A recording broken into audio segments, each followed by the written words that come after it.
can barely believe what I have just witnessed. It truly was a delectable medley of footballing splendour. Liverpool, the champions, have dropped points again. They have now taken 2 points from their last 3 games. That is a worrying trend. It's finished on the South Coast. Southampton 1, Liverpool 0, and obviously none other than Danny Ings, our Danny, got the goal. I cannot believe it. This is really troubling for Liverpool because this isn't an anomaly anymore. This is becoming habitual. Newcastle United, Brighton, Fulham. Today, there are so many examples of Liverpool dropping points against sides that they used to pulverise. And I am now not sure that Liverpool are still my tip for who will win the league. I think Manchester City could now be favourites. Manchester United are going to go 3 points clear of Liverpool if they win their game in hand, which, on current form, you kind of have to expect them to. This title race really is wide open, and it's between 3 sides now, and I really don't know who the favourite. I suppose if you're being sensible, if you're taking out any kind of emotion, any kind of predated history, I think Manchester City is where the smart suggestion would go. Man City look like they are best shaped to win it. They have the games in hand. If they win the games in hand, they get the points, they go top of the league. Something in the air at Old Trafford. There's some belief in that side. We saw in the celebrations after the Aston Villa game that Manchester United now believe that they can win it. They've ridden their luck, but they will use that luck and the determination to try and win the 21st title. But then Liverpool, you can't write off Jurgen Klopp. It really is going to go to the wire, but it's looking very troubling for Liverpool. They were so blunt tonight. It was a lackadaisical performance. There was just no energy, which is just not what you expect from a Liverpool team, from a Jurgen Klopp team. It was disjointed. There was no rhythm. There was no pressing from the front. The gegenpress wasn't in existence today. And they did not trouble Southampton. Southampton were worthy winners. It was weird because the back line was shambolic. I thought Trent Alexander-Arnold had an appalling match. He really did. Just not good enough to take at all. His form this season hasn't been particularly good. But I thought tonight he was poor. Really poor, in fact. But look, they had such a makeshift back line. And therefore you kind of understand why they're looking ropey at the back. But the troubling for Liverpool was the final third, where they have some masterful, dazzling footballers. That looked as disjointed and lackadaisical and blunt. And that is what should be a real worry. Some of the best footballers in the league leading the line. And it took them until the 75th minute to have a shot on target. They were losing the game from the 3rd minute, and it took them until the 75th to ask any questions of Fraser Forster. That's not the Liverpool team that we know. That's not the Liverpool side that we've become so accustomed to over the past 4 years. They're a team that are so driven, so hungry. Got to a European Cup final, lost it, bounced back the following season. Nearly won the league, effectively lost the league, but bounced back, answered the critics, and came back to win it the following season. Always have an answer, always determined, always hungry.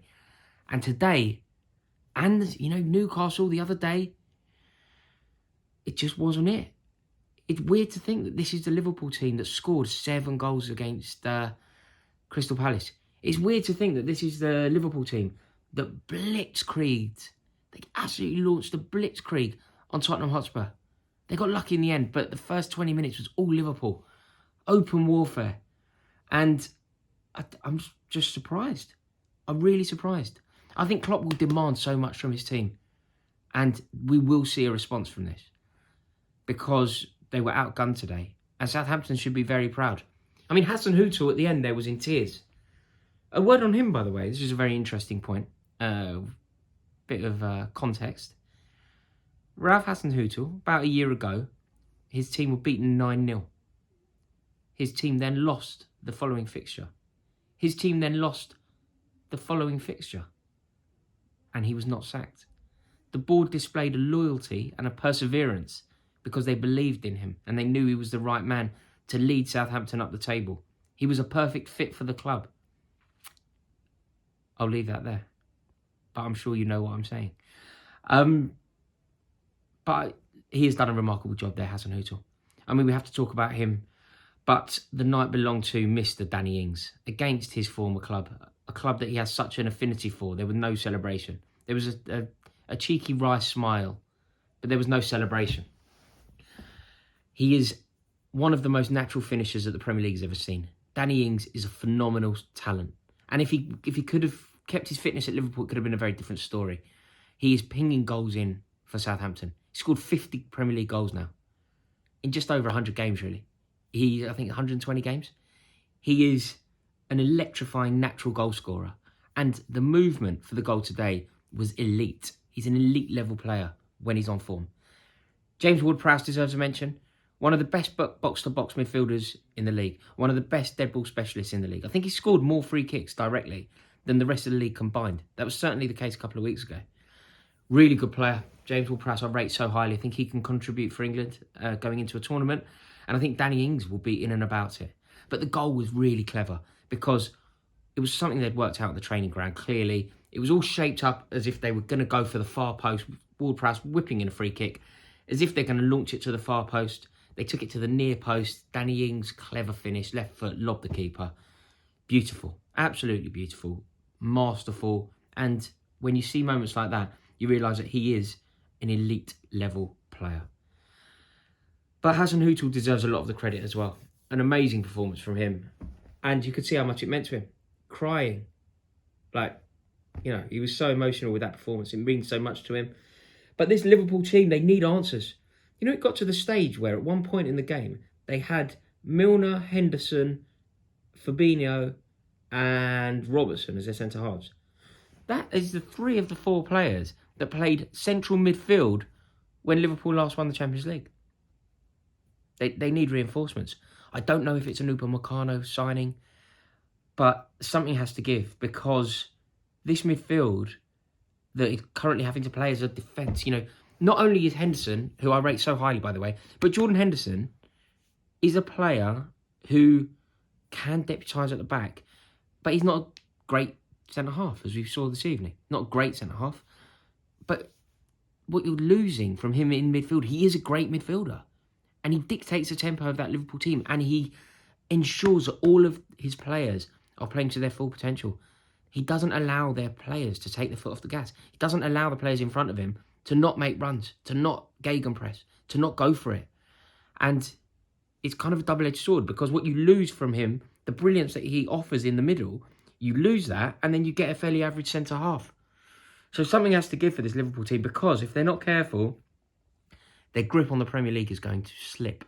And nobody saw that coming. Everybody believed they were going to win the league at the beginning of the season, but it has taken a very different trajectory. Manchester City is where the smart money is. Manchester United, I've got a bad feeling. I don't know if it's just Adam McCullough via osmosis is getting into my head, but something in the celebrations there, Eric Bailly's block, felt season-defining to me. But you can't write off Jurgen Klopp's Liverpool. Can you do me a favour? Can you comment below and let me know, where do you see the title going? I'm kind of lost for words. Liverpool, I'm sure they can bounce back. Arguably, they deserved a bit from today. I think it's got to the stage where I don't really know what a penalty is anymore. I saw a moment. I was convinced it would be a penalty. It wasn't given. VAR looked at. I just don't understand what a penalty is anymore. So I can't really shed too much light on that because I am baffled, to be frank. But penalty controversy aside, Liverpool didn't really have too much to offer, and Southampton were worthy winners. Comment below, let me know who you think will win the league. And if you enjoyed this video, be a sport and please click subscribe. I'm out.